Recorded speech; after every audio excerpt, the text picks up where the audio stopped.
ఉన్నతుడైన దేవ, మీ కృపను బట్టి, మీ చిత్తాన్ని బట్టి, నీ ఘనమైన, ఉన్నతమైన, విలువైన, మీ ఆలోచనకరమైన నామానికి మహిమ కలిగించడానికి, మరికొన్ని విషయాలు తెలుసుకోవడానికి సిద్ధపడుచుండగా మీ కృపను తోడుగా ఉంచండి. కొన్ని విషయాలు నేర్చుకున్నాం. పరలోక ప్రార్థన ఎందుకు చేయరు అని తండ్రి బిడ్డలు అడిగారు. ఆ విషయాన్ని తెలియచేయడానికి సిద్ధపడుతున్నాను. నీ కృపను నాకు తోడుగా ఉంచండి. నా జ్ఞానం చాలదు కనుక మీ జ్ఞానంతో నీ మనసును తెలియజేసే భాగ్యాన్ని అనుగ్రహించమని క్రీస్తు పేరిటి ప్రార్థన అడుగుచున్నాను కన్న తండ్రి, ఆమెన్. చాలాసార్లు ఈ పాఠం చెప్పడం జరిగింది, కానీ మరొకసారి అడిగిన ప్రశ్నను బట్టి ఆ ప్రశ్నకు సమాధానాన్ని పరిశీలించేద్దాం.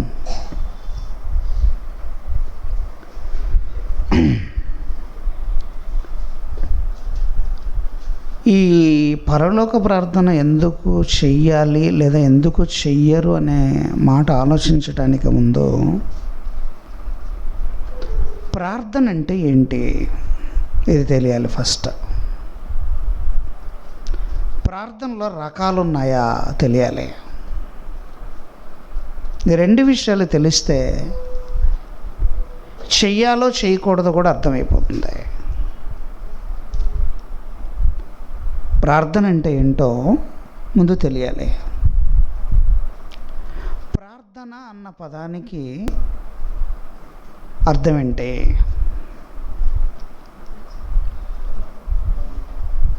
ప్రార్థన అన్న పదానికి అర్థం ఏంటి? నీ సమస్యను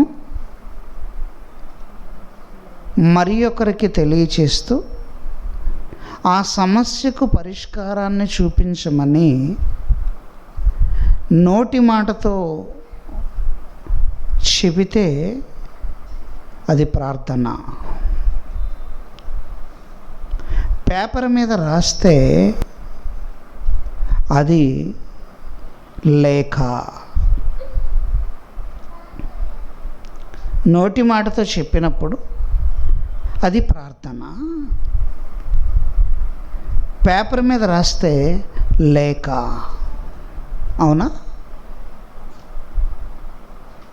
ఇది తెలుగు భాషలో ప్రార్థన అన్న పదానికి ఉన్న అర్థం. తెలుగు భాషలో ప్రార్థన అన్న పదానికి అర్థం అలా ఉంటుంది. ఒకసారి ఆదికాండంలోనికి వెళితే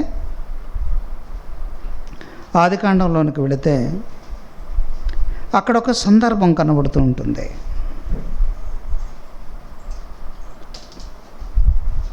20వ అధ్యాయం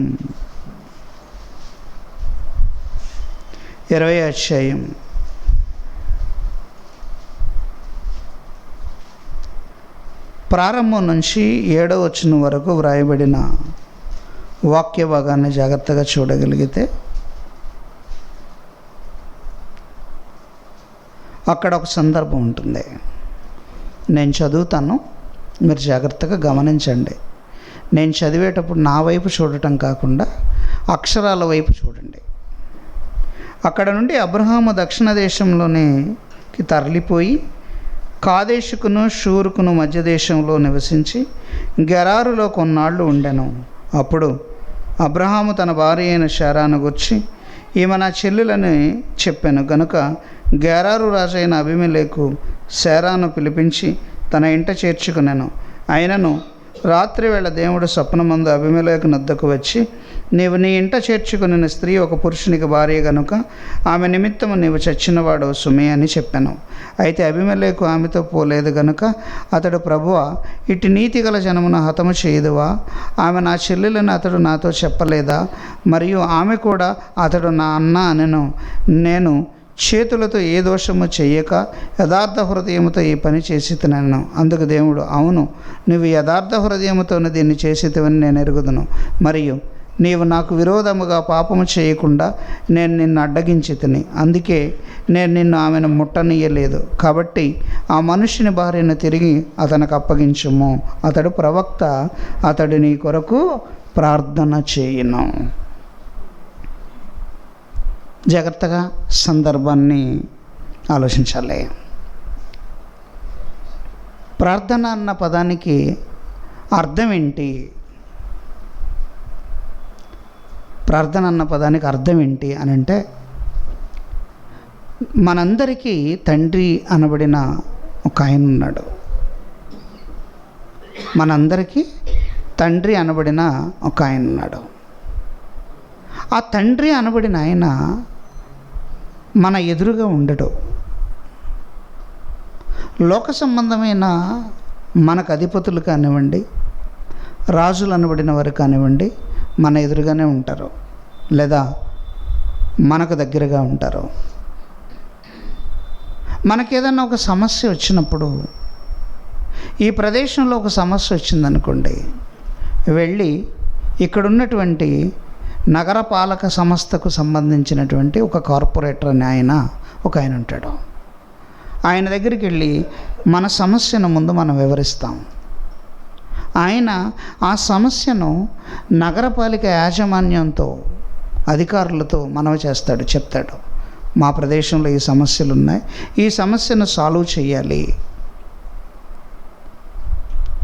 అంటే, మనం ఇక్కడ సమస్యను తీసుకుని వెళ్ళి అక్కడ ఉన్నటువంటి యాజమాన్యానికి చెప్పటానికి మనకు డైరెక్ట్ యాక్సెస్ అనేది ఉండదు కనుక, ఆ యాక్సెస్ని మనం కల్పించుకోవాలి అని అంటే, మన తరఫున ఒక కార్పొరేటర్ అనబడిన ఆయన ఎన్నిక కాబడి ఉంటాడు.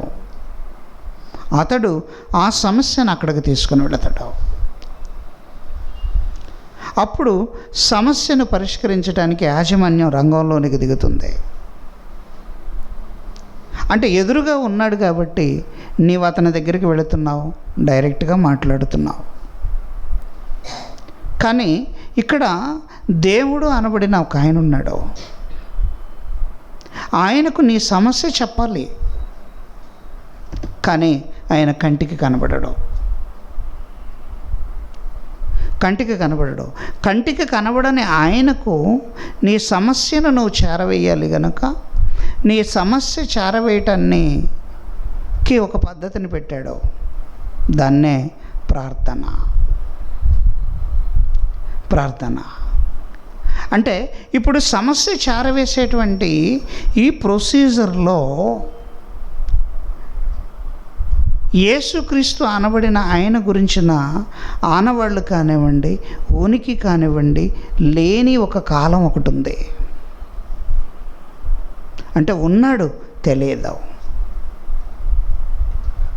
ఉన్నాడు కానీ తెలియదు. ఆ కాలంలో ఉన్నది ఎవరు అని ఆలోచించినప్పుడు,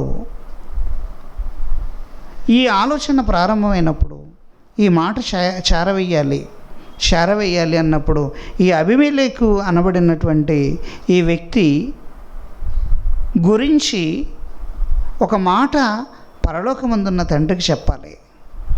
అప్పుడు చెప్పాలి అన్నప్పుడు ప్రార్థన అన్నది ఎవరు చేయాలి, ఎవరికి చేయాలి?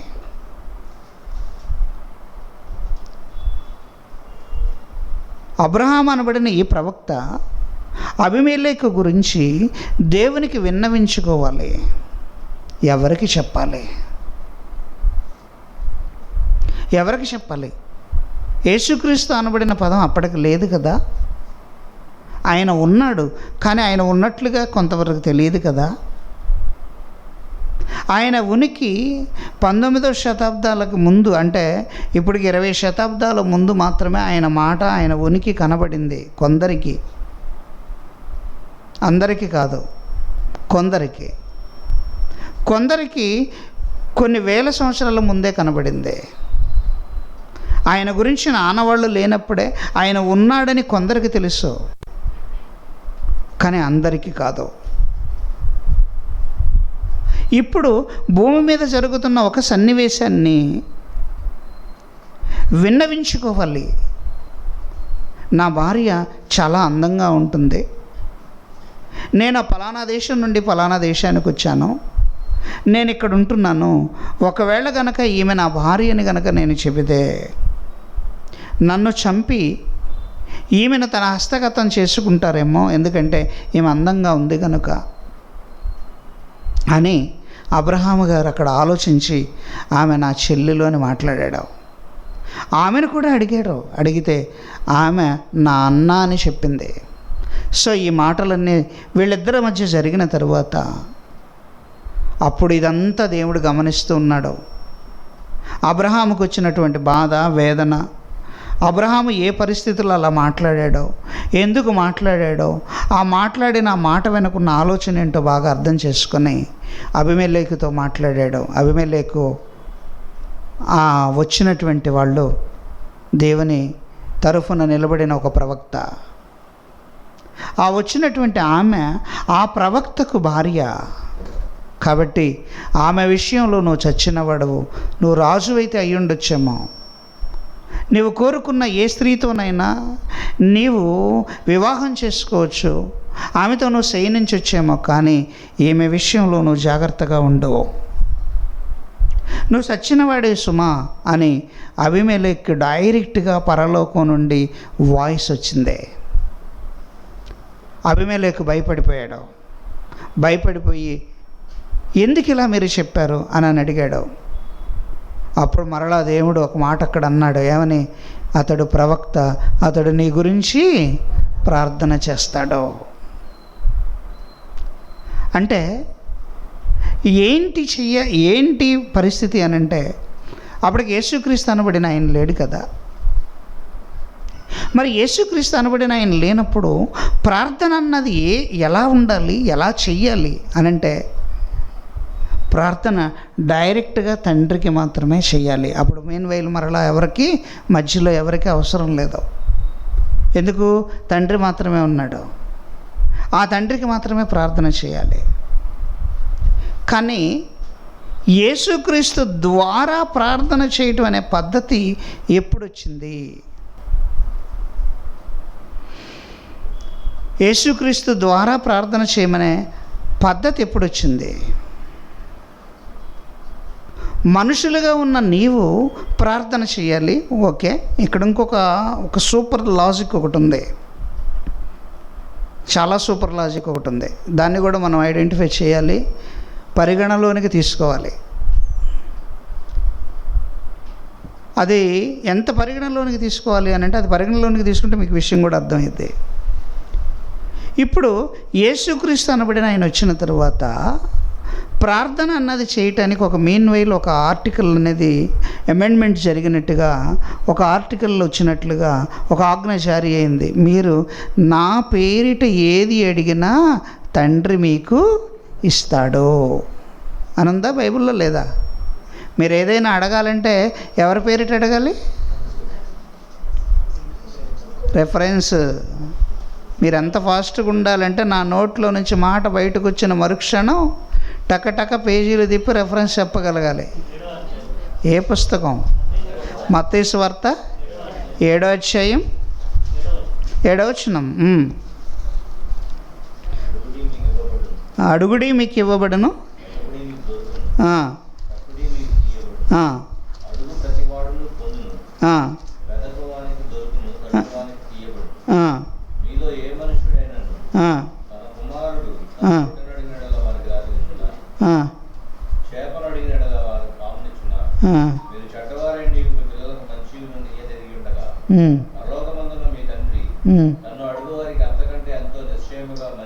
నా పేరిట నా పదం రావాలి. నా పేరిట మీరు అడగాలి. నా పేరిట అని ఉంటుంది, ఆ మాట రావాలి, ఆ రెఫరెన్స్ రావాలి. అర్థమైందండి? నా పేరిట మీరు ఏమి అడిగినను,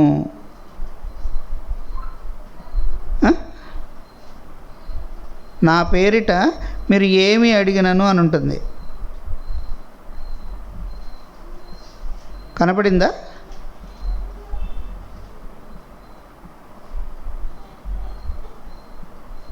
కనపడలేదా? నా పేరిట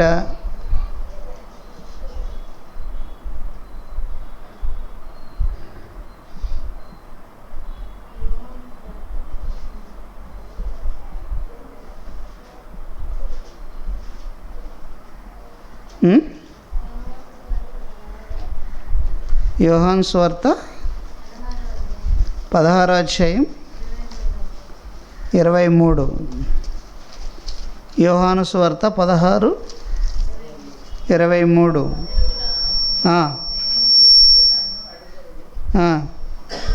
మీరు తండ్రిని నా పేరిట ఏమి అడిగినను, నా పేరిట మీరు ఏమి అడిగినను, నా పేరిట అంటే ఇప్పుడు అంతకుముందు అబీమెలెకు టైంలో, అబ్రహాము టైంలో క్రొత్త నిబంధన అన్నది రాకముందు, యేసుక్రీస్తు వారు భూమి మీదకి రాకముందు ప్రార్థన అన్నది డైరెక్ట్గా తండ్రికి మాత్రమే చేయటం జరిగింది. క్రొత్త నిబంధన వచ్చిన తరువాత క్రొత్త నిబంధనలో నా పేరిట మీరు అడగాలి, ఏది మీరు అడిగినా నా పేరిట అడగాలి అన్నాడమ్మా. అక్కడ 14 కూడా ఒకసారి చూడండి, 14, 13 కూడా ఒకసారి చూడండి. 14 దగ్గర కూడా మీరు నా నామమును బట్టి దేనిని అడుగుదురో, నా నామమును బట్టి మీరు దేనిని అడుగుదురో అంటే నా ద్వారా, నా నామమును బట్టి దేనిని అడుగుదురో తండ్రి తన కుమారుని యందు మహిమ పరచబడుటకై దానిని చేతును. నా నామమును బట్టి మీరు నన్నేమి అడిగినా నేను చేతును. అంటే ఇప్పుడు ఎవరు మహిమపరచబడాలంట? తండ్రి కుమారుని యందు మహిమపరచబడుటకై. ఇప్పుడు ఆయన పేరున ఎందుకు ప్రార్థన చేయాలి? ఆయన పేరున ప్రార్థన ఎందుకు చేయాలి? ఇప్పుడు తండ్రిని కనబరిచిన వ్యక్తి ఎవరన్నా ఉన్నారా భూమి మీద? తండ్రి అనే ఆయన ఒక ఆయన ఉన్నాడు అని తెలియజేసిన ఆయన ఎవరండి? ఇప్పుడు యేసుక్రీస్తు అన్న ఆయన రాకముందు తండ్రి ఉన్నాడని గ్రహించిన వాళ్ళు కొందరే, తండ్రి ఉన్నాడని గ్రహించిన వాళ్ళు కొందరే. కోట్ల మంది జనం ఉన్నారు, తండ్రి ఉన్నాడని ఎవరూ గ్రహించలేదు. పరలోకంలో మనకంటూ ఒక తండ్రి ఉన్నాడన్న సంగతి ఎవరికి తెలియదు. వందల వేల మంది, వేల కోట్ల మంది జనాభా ఉన్నా వాళ్ళల్లో ఎవరికి తెలియలేదు. కొందరు మాత్రమే గ్రహించారు. ఆ గ్రహించిన వారిలో ఒక అబ్రహాం ఉన్నాడు, ఒక ఇస్సాకు ఉన్నాడు, ఒక యాకోబు ఉన్నాడు, ఒక నోవహు ఉన్నాడు. ఇలా పేరుకు కొంతమంది మాత్రమే తండ్రి ఉన్నాడు అన్న సంగతి అర్థమైంది. దావీదు ఇలాంటి వారికి మాత్రమే. కానీ ఈరోజు మనందరికీ అర్థమవుతుంది, తెలుస్తుంది అని అంటే ఇలా అర్థం కావటానికి ఎవరిని బట్టి మనకు అర్థమైంది? మనం చరిత్రలోనికి వెళ్ళిపోయి ఎవరు యేసుక్రీస్తు అని అడిగారు అనుకోండి, ఆ యేసుక్రీస్తు అంటే రోమన్ ఎంపైరిజం అనే కాలం ఒకటి ఉంది. ఆ కాలంలో యేసు అనబడిన ఆయన ఒక ఆయన ఉన్నాడు. ఆయన కన్యమరియ గర్భాన్న పుట్టాడు, ఆయన చనిపోయాడు, తిరిగి లేచాడు. ఆ లేపిన ఆయన ఎవరన్నా ఉన్నారంటే ఆయన తండ్రి. ఈయన భూమి మీదకి పంపింది కూడా ఆయనేనంట. ఆయనలో నుంచి విడిపోయిన వచ్చిన ఆయన ఈయన. మనం ఎలా అయితే వచ్చామో ఆయన కూడా అలాగే వచ్చాడు. కాకపోతే మన రాకకు ఆయన రాకకు తేడా ఏంటంటే ఆయనేమో ఏ పురుషుని అవసరం లేకుండా డైరెక్ట్గా తల్లి గర్భంలోనికి ప్రవేశపెట్టబడ్డాడు. ఇక్కడ పురుషుడు స్త్రీ అవసరంతో భూమి మీదకి మనం వచ్చాము అని అన్నాడు. ఇది ఎలా సాధ్యం అండి? ఇది కష్టం కదా అని అనుకుంటే, ఈ కష్టం అని నువ్వు అనుకుంటున్నావు. ఎలా కష్టం అవుతుంది? ఎలా కష్టం అవుతుందండి? కష్టం ఏం కాదు. అది ఎలా కష్టం అవుతుంది? ఆ పురుషుని అవసరం లేకుండా గర్భం రావచ్చు. దేవుడు ఇవ్వాలనుకుంటే వస్తుంది. ఎలా? ఆత్మను పంపాడు. ఆత్మ ఏమి పురుషునిలో నుంచి వెళ్ళలేదు. మీరు బాగా గమనించండి. ఆత్మ ఎప్పుడు పురుషునిలో నుంచి వెళ్ళదు. ఆత్మ పురుషునిలో ఉండదు. నీ ఆత్మ ఏమి విడిపోయి తల్లి గర్భంలోనికి వెళ్ళదు. ఆడవాళ్ళు పుట్టారండి, దరిద్రం అండి, ఈ అమ్మాయి మంచి అమ్మాయి కాదండి, ఆడపిల్లలను కందండి, తప్పది. వరుసన 4 ఆడపిల్లలు పుట్టారండి, తప్పు. ఆ పదమే తప్పు. ఎందుకంటే ఆత్మను ప్రవేశపెట్టేది తండ్రి. ఇక్కడ రక్త మాంసాలని తల్లిలో నుండి తండ్రిలో నుండి తీసుకున్నాడు అందరికీ. కానీ యేసుక్రీస్తు వారికి రక్త మాంసాలను మరియ యొక్క రక్త మాంసాన్నే తీసుకున్నాడు తప్ప యేసేబు రక్త మాంసాలతో పని లేదు. యేసేబు గారి యొక్క రక్త మాంసాన్ని తీసుకోలేదు. ఒక మరియ యొక్క రక్త మాంసాన్ని మాత్రమే ఆయనకి దేహంగా మలిచాడు. అప్పుడు ఆయన రక్తాన్ని కార్చిన రక్తం కానివ్వండి, ఆయన దేహం కానివ్వండి, అదంతా ఆ రక్త మాంసాలు ఎవరి నుంచి వచ్చాయి? కన్య అయిన మరియ తల్లి వల్ల వచ్చాయి. అది ఆమె గొప్పతనం, అది ఆమెకి ఇచ్చిన క్రెడిబిలిటీ, అది ఆమెకి ఇవ్వబడిన క్రెడిబిలిటీ. అంతేకాని యేసేపు యొక్క రక్త మాంసాన్ని వాడలేదు. కయ్యను ఉన్నాడు, కయ్యనికి వాడిన రక్త మాంసాలు ఏవి అనంటే ఆదాము అవ్వ. నీకు నాకు వాడబడిన రక్త మాంసాలు ఏవి అనంటే నీ తల్లి నీ తండ్రివి. ఇచ్చి ఆయన ఇష్టం అండి, ఎలా ఇవ్వాలనుకున్నాడు ఆయన ఇష్టం. లేదు లేదు పురుషుని అవసరం లేకుండా, నీకు చేత కాదేమో, కలిగించిన ఆయన ఆయనకి ఎందుకు చేత కాదు? కలిగించిన ఆయనకి చేత కాకుండా ఉంటుందా? కలిగి ఉన్నదేదియో నేను లేకుండా కలుగలేదని చెప్పిన గొప్పవాడైనా ఆయన అలా ప్రవేశపెట్టాలనేది తండ్రి ప్రణాళిక. ఆయన ఉన్నాడన్న సత్యం అక్కడ ఎవరికి తెలియదు. అప్పటికి తర్వాత ఆయన ఉన్నాడు అన్న సంగతి అర్థమైంది. ఇది ఎందుకు అంటే ఆ పదం ఎందుకంటున్నాడా? 14-13 చదవండి. తండ్రి కుమారుని యందు మహిమ పరచబడుటకై, తండ్రి కుమారుని యందు మహిమ పరచబడుటకై. అంటే ఇప్పుడు ప్రార్థన రూట్ మార్చాడు. ఎవరి ద్వారా వెళ్ళాలంట ప్రార్థన? ఎవరి ద్వారా వెళ్ళాలి? కుమారుని ద్వారా వెళ్ళాలి. ఎందుకంట? తండ్రి కుమారుని ద్వారా మహిమపరచబడాలి. కుమారుని ద్వారా మాత్రమే తండ్రి ఉన్నాడని ఈ కాలంలో ఈ సమాజానికి అర్థమైంది.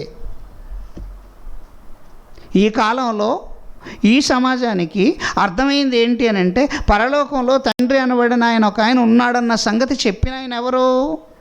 ఆయన నన్ను పంపితేనే వచ్చాను, ఆయన నేను పంపకపోతే నేను రాను, నేను నా సొంతగా నేను రాలేదు, నా సొంతగా నేను మాట్లాడను, నా సొంతగా నేను ఏది చెప్పను, నేను చెప్పే ప్రతిదీ తండ్రి చెప్పినట్లుగానే నేను చెప్తాను, ఆయన చెప్పిన ప్రకారంగానే నేను చెప్తాను, నా సొంత ఉద్దేశం అంటూ ఏమీ లేదు, సమస్తము ఆయన ఆలోచన ప్రకారంగానే జరుగుతుంది, ఆయన ఇష్ట ప్రకారంగానే నేను మాట్లాడుతున్నాను, నన్ను ఆయన పంపాడు అని తండ్రి గొప్పతనాన్ని తెలియచేయటం అనేది క్రీస్తు ద్వారా జరిగింది కనుక ఈరోజు ప్రార్థన అనేది చెయ్యాలి అని అంటే క్రీస్తు నామాన్న అడుగుచున్నాను తండ్రి అనాలి. అది అబ్రహాము కాలంలో ఆ పదం అనాల్సిన అవసరం లేదు, ఇస్సాకు కాలంలో ఆ పదం అనాల్సిన అవసరం లేదు, దావీదు కాలంలో ఆ పదాన్ని అనాల్సిన అవసరం లేదు. ఎందుకంటే అప్పటికి క్రీస్తు దేహాన్ని ధరించుకుని భూమి మీదకి రాలేదు కనుక.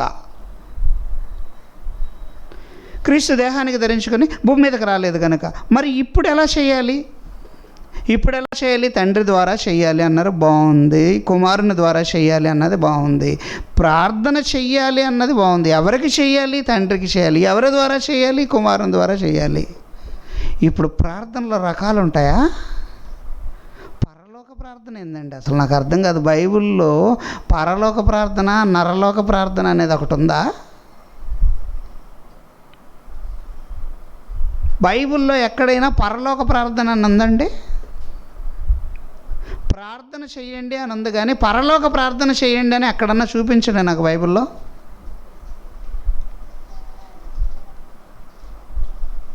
ఏమండి?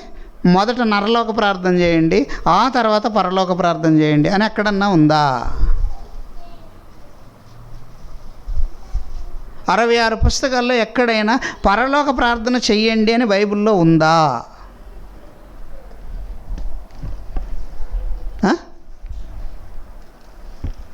నోరేలుకలు పెడతారేందండి?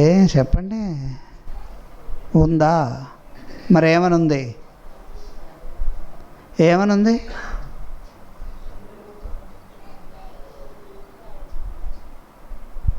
పరలోకమందున్న నా తండ్రి అనుంది.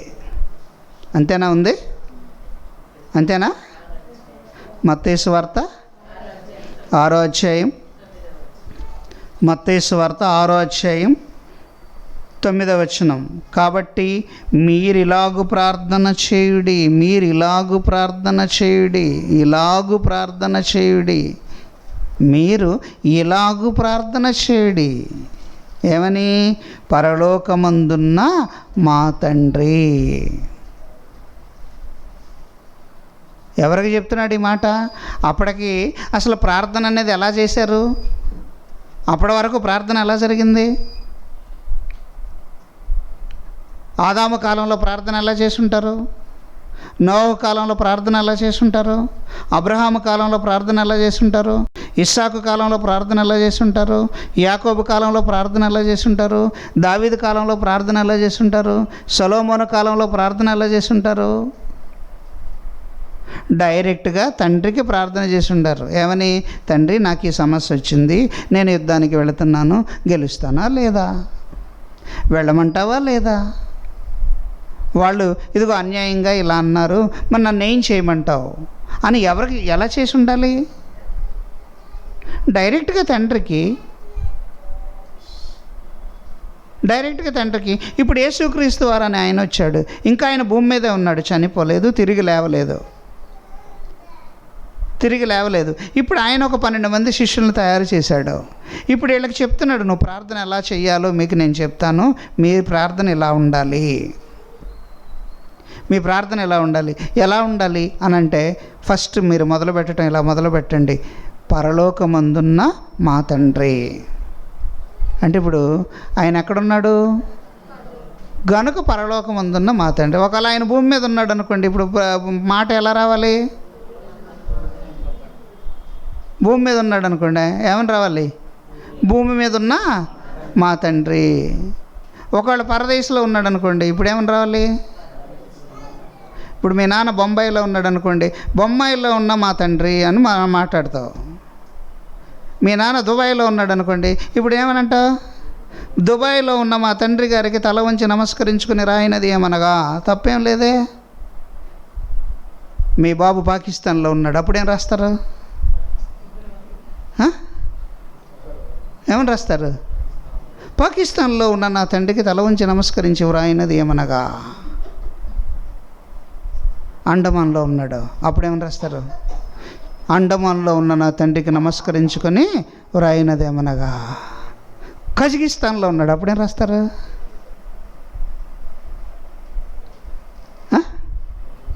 అడ్రస్ అండి, అది అడ్రస్సు. నీలాంటి నేను ఇంజనీరింగ్ చేసేటప్పుడు ఫోన్ చేయడానికి ఇలాగే కూర్చున్నానండి.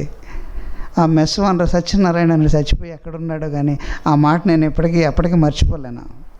అన్నం పెట్టాడు, బాగా చేసేవాడు, చక్కగా గుడ్డ అలా ఫ్రై చేసి అక్కడ పెట్టాడు, సాంబార్ వేసాడు, ఫ్రై చేసాడు, అన్నీ వేసాడు.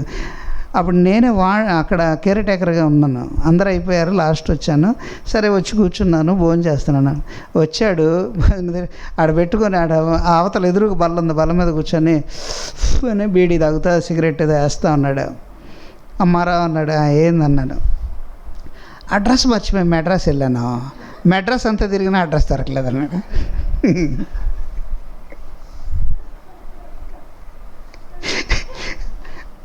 అడ్రస్ మర్చిపోయి మెడ్రాస్ వెళ్ళాడంట, మెడ్రాస్ అంతా తిరిగిన అడ్రస్ దొరకలేదంట. ఇప్పుడు మీ నాన్న ఎక్కడున్నారో అక్కడ పాకిస్తాన్లో అంటే పాకిస్తాన్లో ఉన్న నా తండ్రి అన్నావు, కజకిస్తాన్లో ఉంటే కజకిస్తాన్లో ఉన్న నా తండ్రి అని రాస్తున్నావు. తప్పేముంది అందులో? ఇప్పుడు దేవుడు ఎక్కడున్నాడు? వీళ్ళకి చెప్తున్నాడు 12 మందిగా ఉన్న నా శిష్యులారా, నాన్న అక్కడ ఉన్నాడు రా. ఇప్పుడు మీరేమనాలి? తప్పేముంది అందులో? దీన్ని తీసుకెళ్ళి పరలోక ప్రార్థన అని పెట్టారండి. ముందు చేసింది ఏ ప్రార్థన మరి?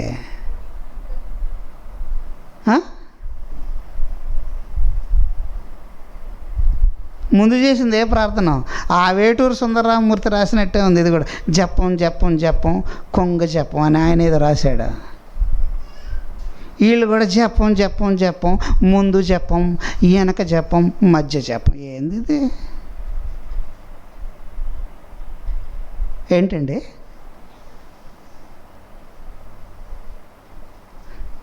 ఆ ప్రార్థన ఈ ప్రార్థన ఇన్ని రకాలు లేవండి. ప్రార్థనలో ఒకటే ఉంది, ఒకే ఒక్క ప్రార్థన. తండ్రికి ప్రార్థన చేయాలి. ఎలా చేయాలి? యేసుక్రీస్తు వారి ద్వారా. పాపం తెలియక ఇన్ని విధాలుగా ప్రార్థన పైకి వెళుతుంది. తండ్రి అనుకుంటాడు, ఏంటి నా పిల్లలకు అర్థం కాలేదా? ఆ 12 మందికి చెప్పాడు. అది కూడా ఏమని చెప్పాడో తెలుసండి? ప్రార్థన ఎలా చేయాలో వీళ్ళకి తెలియదు కనుక మొదటి మాటగా పరలోకమందున్న నా తండ్రి. నెక్స్ట్ సెకండ్ వర్డ్, నీ నామము పరిశుద్ధ పరచబడును గాక.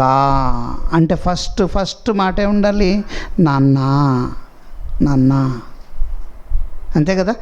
షార్ట్ ఫామ్లో సింపుల్గా ఎదురెదురుగా మాట్లాడుకుంటే ఎలా ఉంటుందో ఆలోచిద్దాం. పరలోకమందున్న నా తండ్రి అంటే అర్థం ఏంటి సింపుల్ ఫామ్లో? నాన్న. రెండో మాట, నీ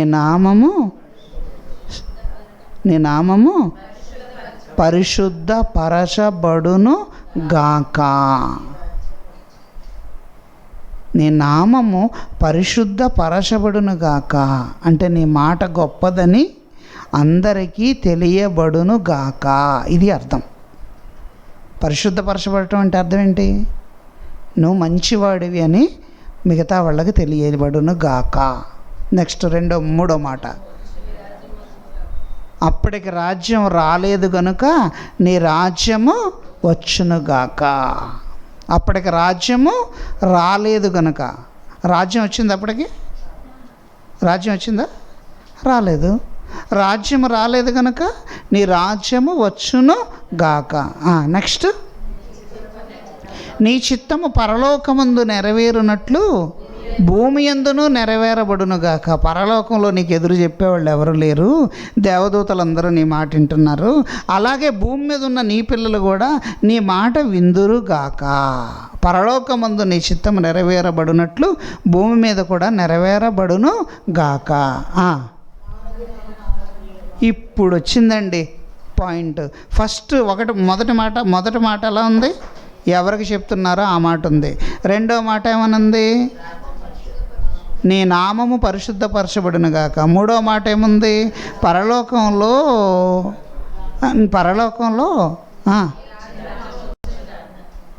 నీ రాజ్యము మాకు వచ్చును గాక.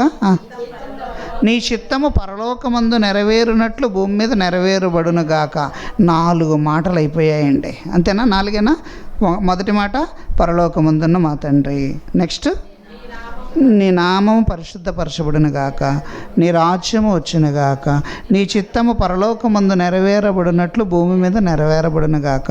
తర్వాత అప్పుడు అడుగుతున్నారు, అయ్యా ఇవన్నీ అయిపోయిన తర్వాత మాకు కూడా కొంచెం ఏదన్నా మా అనుదిన ఆహారము నేడు మాకు దయచేయము. ఈ 4 మాటలు అయిన తర్వాత, ఇది అయిన తర్వాత మా అనుదిన ఆహారం మాకు దయచేయము, మా ఎడల అపరాధము చేసిన వారిని మేము క్షమించున్నట్లు. అంటే ఇప్పుడు నీ అపరాధం క్షమించబడాలంటే నీ ఎడల ఎవరన్నా అపరాధం చేసుంటే వాళ్ళ అపరాధాలను నువ్వు క్షమిస్తే నీ అపరాధాలు క్షమింపబడతాయి. పాయింట్ అర్థం చేసుకోవాలి ఇక్కడ. అంటే ఇప్పుడు నీ అపరాధం క్షమించబడాలంటే ముందు నువ్వేం చేయాలి? నువ్వు డైరెక్ట్గా అడగటానికి లేదు దేవుణ్ణి. నువ్వు డైరెక్ట్గా నా అపరాధాన్ని క్షమించు, నేను అంత చేశాను ఇంత చేశాను, నా అపరాధాన్ని క్షమించు అని అనటానికి లేదు. నీ అపరాధాలు క్షమించబడవు. నీ అపరాధం క్షమించబడాలంటే ముందు నువ్వేమనాలి? నా ఎడల అపరాధము చేసిన వారిని క్షమించినట్లు నా అపరాధములను క్షమించుము. అంటే నువ్వు ఎదుటివారి అపరాధాన్ని నువ్వు క్షమిస్తే నీ అపరాధాన్ని దేవుడు క్షమిస్తాడంట. అంటే ఇప్పుడు మనం ఎదుటివారి అపరాధాన్ని క్షమించలేదనుకోండి, అప్పుడు మన అపరాధాలను దేవుడు క్షమించడు. నా అనుదిన ఆహారం నాకు ఇవ్వు, ఆ తర్వాత మా ఎడల అపరాధము చేసిన వారిని మేము క్షమించినట్లు మా అపరాధాలను క్షమించి. అంటే మా అపరాధాలు క్షమించబడాలంటే మేము ఎదుటివారి అపరాధాన్ని క్షమించాలి. తర్వాత మమ్మలను శోధనలోనికి తేకుండా దుష్టుని నుండి తప్పించు.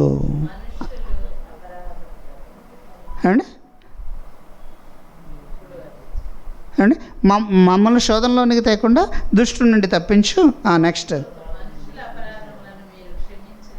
అయిపోయింది అక్కడికి, అంతేనా?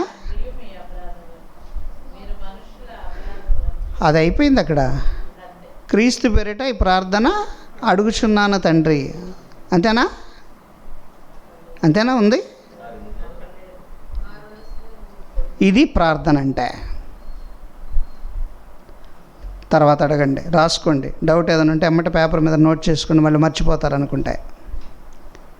అంటే ఇప్పుడు ప్రార్థన అన్నది ఎలా చెయ్యాలో వీళ్ళకి నేర్పాడు. ప్రార్థన అన్నది ఎలా ఉండాలి అంటే, మీ ప్రార్థనలో కొంతమంది ప్రార్థన చేస్తారండి, గొలుసు ప్రార్థన అని మొదలు పెడతారు. గంటలు పొద్దున్నే లేచిన దగ్గర నుంచి రాత్రి నిద్రపోయే వరకు ఏం జరిగింది? అయ్యా పొద్దున్నే లేపావు, నీకు వందనాలు. లేపిన తర్వాత బాత్రూంలో జారి పడకుండా కాపాడావు, నీకు వందనాలు. బాత్రూంలో పని కూడా చాలా హ్యాపీగా అయిపోయింది అయ్యా, గంట పట్టిద్ది అనుకున్నాను, 5 నిమిషాల్లో అయిపోయింది, అందును బట్టి నీకు మరి ఒకసారి వందనాలు. ఆ తర్వాత అయ్యా టిఫిన్ తినాలి, కొండ ఖాళీగా ఉంది కాబట్టి దాన్ని ఏదో విధంగా నింపు. అక్కడి నుంచి మొదలుపెట్టి రాత్రి పడుకునేంత వరకు చెప్తారు. అవునా? మధ్యలో నీ కోర్టు సమస్యలు, నీ బాధలు, నీ ఇబ్బందులు, నీ ఉద్యోగాలు, నీ వ్యాపారాలు అన్నీ చెప్పి చివరికి అప్పుడు చెబుతారు. అప్పుడు కూడా మళ్ళీ ఒక క్లాజ్ ఒకటి ఉందండో, నేను నిద్రపోవాలి, నువ్వు కొద్ది కాపలాగాయి. ఇది ప్రార్థన. అంతేనా? ఇంకేమన్నా ఉందా? నేను నిద్రపోవాలి, నువ్వు కాపలాగాయి. అప్పుడు మళ్ళీ యేసునామన్న ప్రార్థన అడుగుచున్నాను తండ్రి, అయిపోయింది. మళ్ళీ మొదలైంది. ఏంటది? ఇది అయిపోయిందా? ఇది అయిపోయిన తర్వాత మళ్ళీ మొదలైంది. ఏమని? పరలోకమందున్న మా తండ్రి, నీ నామం స్తుతించబడును గాక, నీ రాజ్యం వచ్చును గాక, నీ చిత్తం పరలోకమందు నెరవేరినట్లు భూమి యందు నెరవేరబడును గాక, మమ్మల్ని క్షమించిన వారిని మమ్మల్ని క్షమించినట్లు మమ్మలను క్షమింపబడును గాక, నీ రాజ్యం వచ్చును గాక, నీ చిత్తము భూమి మీద నెరవేరినట్లు పరలోకం నెరవేరును గాక. ఇవన్నీ అయిపోతాయి. మళ్ళీ ఇది అంటే ఇప్పుడు మొదట చేసింది ఏంటి, రెండోసారి చేసేది ఏంటి? పరలోకమందున్న నా తండ్రి అని అన్న ఒక మాటను పట్టుకొని దాన్ని ప్రార్థనగా మార్చేశారు. ఏంటండి, నాకు అర్థం కాదు. మొదట చేసిన ప్రార్థన ఏంటండి, మళ్ళీ ప్రార్థన ఏంటండి, ఏంటిది? అర్థమైందండి? అందుకని మీరు ప్రార్థన చేసేటప్పుడు చాలా సంకుచితంగా ఉండాలి, స్పష్టంగా ఉండాలి, 4-3 మాటల్లో పూర్తయిపోవాలి. ఏ పుస్తకం? 6వ అధ్యాయం 7వ వచనం. మరియు మీరు ప్రార్థన చేయనప్పుడు అన్యజనుల వలె వ్యర్థమైన మాటలు వచింపవద్దు, విస్తరించి మాటలాడుట వలన తమ మనవి వినబడునని వారు తలంచుచున్నారు. మీరు వారి వలె ఉండకుడి. మీరు మీ తండ్రిని అడగక మునిపే మీకు అక్కరగా ఉన్నవేవో ఆయనకు తెలియను, కాబట్టి మీరు ఇలాగూ ప్రార్థన చెయ్యండి. అంటే ఇప్పుడు ప్రార్థనలో ఉండకూడని మాటలు ఏ చెప్పండి నాకు?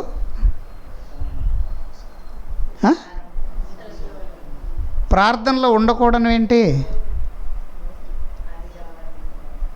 నీ అక్కర ఏది ప్రార్థనలో ఉండకూడదు తెలుసా? నీ అవసరతలు ఏది ప్రార్థనలో ఉండకూడదు. చాలామందికి తెలియక ప్రార్థన చేయండి, మా కోసం ప్రార్థన చేయమని ప్రార్థన చేయాలమ్మంటే ఒంట్లో బాగాలేదండి, అందుకని వీళ్ళకి ఇవన్నీ చెబితే అర్థం కాదు కాబట్టి ప్రార్థన చేయనని అంటే మళ్ళీ అది ఒక తలనొప్పి. కాబట్టి నేను ఒక మాట అంటాను లాస్ట్లో, నీ చిత్తమైతే నాకెందుకు ఆ గోల? ఫైల్ ఆయన చేతిలో పెడితే చెక్ చేసుకుంటాడు, ఓకే అంటే ఓకే అంటాడు, లేదా రిజెక్టెడ్ అంటాడు. అర్థమైందా?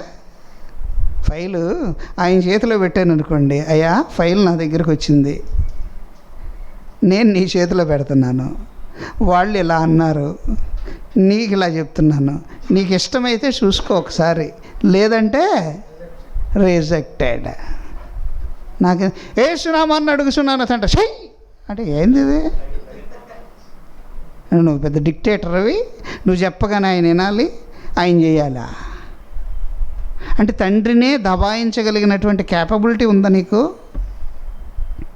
దబాయించవచ్చు. ఎప్పుడు దబాయించాలో అప్పుడు దబాయించవచ్చు. తెలుసు, అది కూడా రూల్ ఒకటి ఉంది. అడగొచ్చు, మారం వేయచ్చు, నాకు ఇస్తావా సస్తావని కూర్చోవచ్చు. ఎయ్యి అడగాలో అవి అడగాలి. బైబిల్లో ఉన్న విషయాలు అర్థం కాలేదు, ఇది అర్థమయ్యేంత వరకు లేవను. నువ్వు అర్థమయ్యేటట్టు చేస్తావా, చెయ్యవా? కూర్చో. ఒకసారి అలాగే కూర్చున్నానండి, తెల్లవారుజామున 3 అయింది. అప్పుడు అర్థమైంది నాకు. అర్థమయ్యేదాకా లేవనన్నాను. 3ంటికి అర్థమైంది కదా, నిద్రపోవచ్చు కదా, ఆమెను లేపాను. మా ఇల్లే అన్న, నాకు ఇది అర్థమైంది, నేను నీకు చెప్తాను విను అన్నాను 3ంటికి.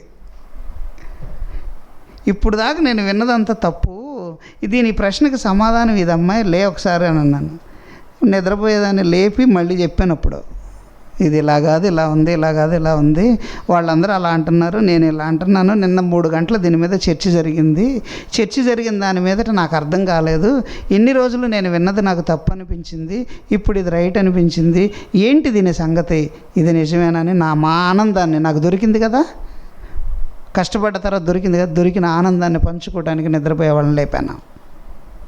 వాటి కోసం అలా అడగండి, అంతేగాని ఒంటి రోగాల కోసం, ఇంటి రోగాల కోసం, మన బాధల కోసం, మన సమస్యల కోసం ఎప్పుడు అడగండి. అందుకని మీరు ప్రార్థన ఎలా చేయాలి అని అంటే, మీరు మీ తండ్రిని అడగక మునిపే మీకేమి కావాలనో ఆయనకు అవన్నీ తెలుసును. కాబట్టి షార్ట్ ఫామ్లో ప్రేయర్ ఎలా చేయాలో ఆ రోజు శిష్యులకు నేర్పాడు. ఆ నేర్పిన ప్రార్థన అక్కడ మొదలయ్యి ఇక్కడికి వచ్చేసరికి ఎన్ని మార్పులు చోటు చేసుకుంది అండి. నేను ఒక మాట చెప్పాను అనుకోండి, మీ దగ్గర నుంచి ఇంకొకళ్ళ దగ్గర నుంచి ఇంకొకళ్ళ దగ్గరికి. ఇక్కడ నేను కాకరకాయ అని చెబితే ఈ చివరికి అది ఏమైనా వస్తుందండి, ఏమైనా వస్తుంది, కేకరకాయ. ఆ నోట్లో నుంచి వచ్చి చివరికి అది ఏమైందంటే కేకరకాయ అయింది, కాకరకాయ కింద ఉండదు. ఇలాగే ప్రార్థన ఇన్ని రకాలుగా మార్పు చెంది చివరికి ఒకళ్ళేమో పరలోక ప్రార్థన అని, మరి ఒకళ్ళేమో మరి ఒక ప్రార్థన అని, ఇలా రకరకాలుగా పెట్టారు. ప్రార్థన అంటే అవన్నీ కాదమ్మా. తల వంచి మనసు లగ్నం చేసి కళ్ళు మూసుకొని తల వంచి మోకరిల్లి 2 మాటలను చెప్పినా చాలు, వింటాడు. అయ్యా, నా పరిస్థితి ఇది, నా మనసు బాగాలేదు, నా పరిస్థితి ఇలా ఉంది, వీలైతే నాకు కొంచెం ప్రశాంతతనివ్వు, దేవుని పని పరిపూర్ణంగా నేను చేయలేకపోతున్నాను, నా హృదయం అంతా అలజడిగా ఉంటుంది, నాకు ప్రశాంతతనివ్వు తండ్రి, బయలుదేరి వెళుతున్నాను, పని చక్కగా నెరవేర్చి రావాలి, క్రీస్తు పేరిట ప్రార్థన అడుగుచున్నాను తండ్రి. ఎనఫ్. నీ అవసరాలు అవసరం లేదు, నీ ఆలోచన అవసరం లేదు, ఏది అవసరం, నీకు ఏది ఇష్టమో అది ఈరోజు నువ్వు జరిగించు. నేను శ్రమ పడటం నీకు ఇష్టం అనుకుంటే శ్రమ పెట్టు, బాధపడటం ఇష్టం అనుకుంటే బాధ పెట్టు, ఆనందపడటం ఇష్టం అనుకుంటే ఆనందపెట్టు. ఏం చెయ్యాలో నీ ఇష్టమయ్యా, నాకు బైబిల్ అర్థం కావట్లేదు, అర్థమయ్యేటట్లుగా చేయి. ఈరోజు నిన్ను గణపరిచే ఒక భాగ్యాన్ని నాకు అనుగ్రహించు, క్రీస్తు పేరిట ఈ ప్రార్థన అడుగుచున్నాను తండ్రి. ఎనఫ్. ఎందుకు వినడండి నీ ప్రార్థన? ఈరోజు సాయంత్రం చెప్తాను. ఒక వ్యక్తి ప్రార్థించాడు, ఆ ప్రార్థనకి ఫలితం ఎలా దిగిందో బైబిల్లో చూపిస్తాను. మిస్ అవ్వకుండా అటెండ్ అవ్వండి, మిస్ అవ్వకండి.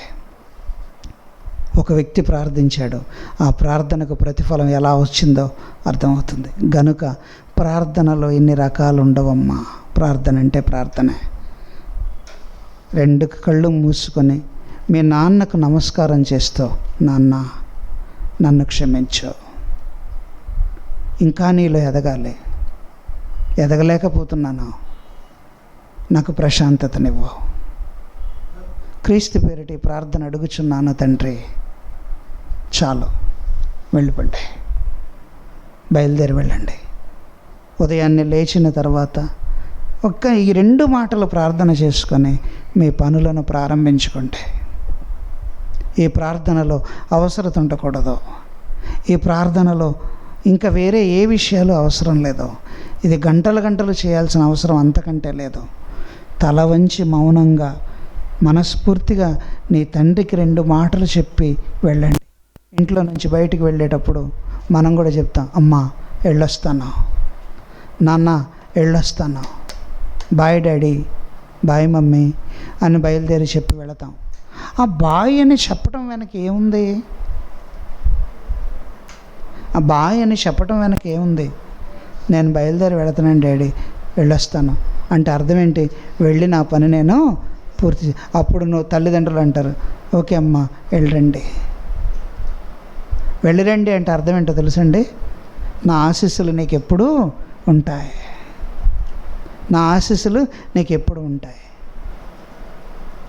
చెప్పి నీ నాన్నకు చెప్పి నువ్వు వెళుతున్నావు కనుక ఆ చెప్పి వెళ్ళటం వెనక బాధ్యత ఆయనకు అప్పచెప్పి వెళుతున్నావు. ఇదేనండి ప్రార్థన అంటే. ఇదే ప్రార్థన.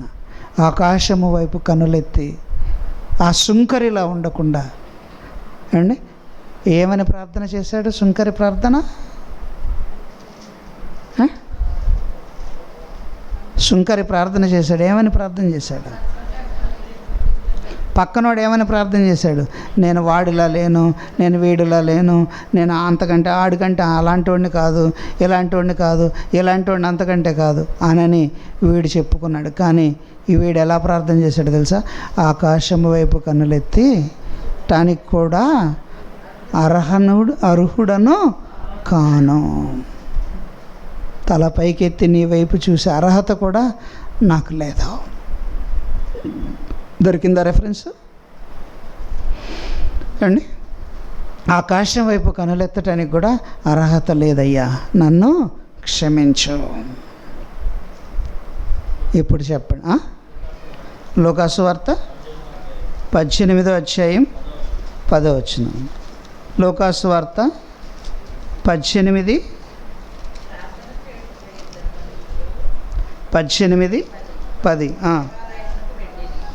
ప్రార్థన చేయుటకు 2 మనుషులు దేవాలయమునకు వెళ్ళిరి. వారిలో ఒకడు పరిసయ్యుడు, ఒకడు సుంకరి.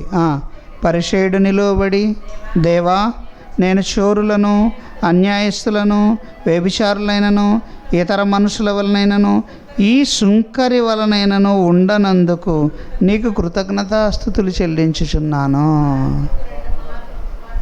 నీకెందుకు? పక్కనాళ్ళ గురించి నీకెందుకు అండి? పక్కనాళ్ళ గురించి నీకెందుకండి? వ్యభిచారి గురించి నీకెందుకు? అన్యాయస్తుడి గురించి నీకెందుకు?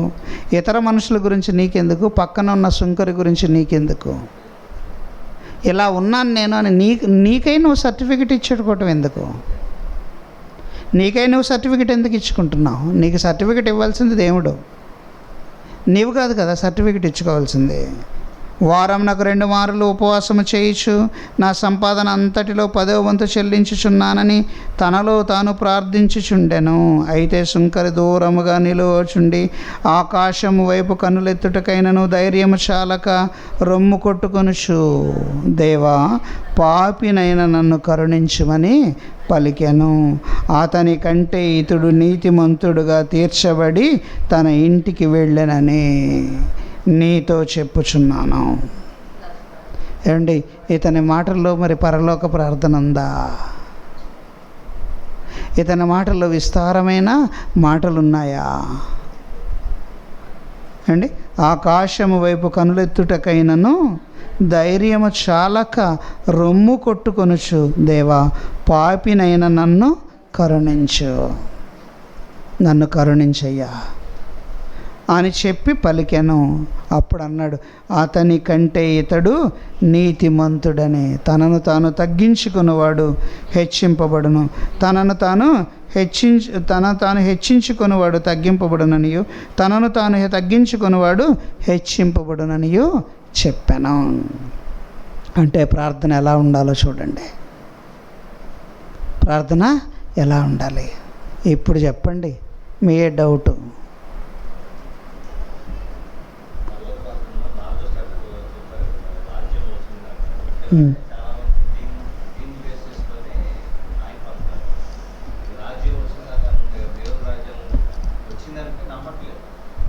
అవును, అప్పటికి రాలేదు కాబట్టి